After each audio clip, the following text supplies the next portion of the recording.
peu après, le patron m'a fait appeler et, sur le moment, j'ai été ennuyé parce que je pensais qu'il allait me dire de moins téléphoner et de mieux travailler.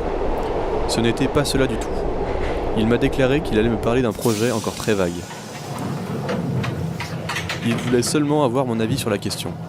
Il avait l'intention d'installer un bureau à Paris qui traiterait ses affaires sur la place et directement avec les grandes compagnies, et il voulait savoir si j'étais disposé à y aller. Cela me permettrait de vivre à Paris et aussi de voyager une partie de l'année. Vous êtes jeune, et il me semble que c'est une vie qui doit vous plaire. J'ai dit oui, mais que dans le fond cela m'était égal. Il m'a demandé alors si je n'étais pas intéressé par un changement de vie. J'ai répondu qu'on ne changeait jamais de vie, qu'en tout cas toute se valait et que la mienne ici ne me déplaisait pas du tout. Il a eu l'air mécontent, m'a dit que je répondais toujours à côté, que je n'avais pas d'ambition et que cela était désastreux dans les affaires.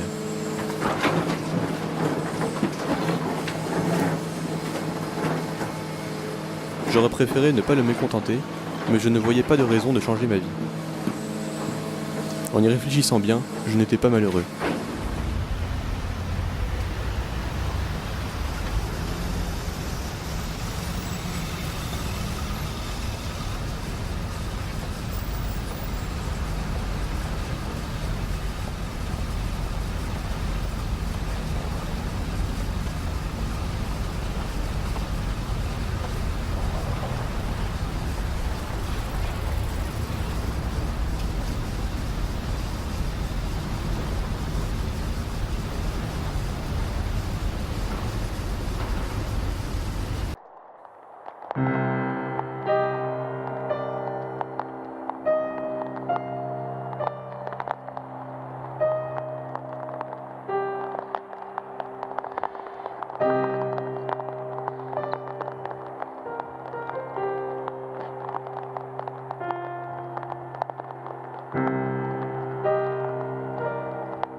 Tout de suite après mon arrestation, j'ai été interrogé plusieurs fois.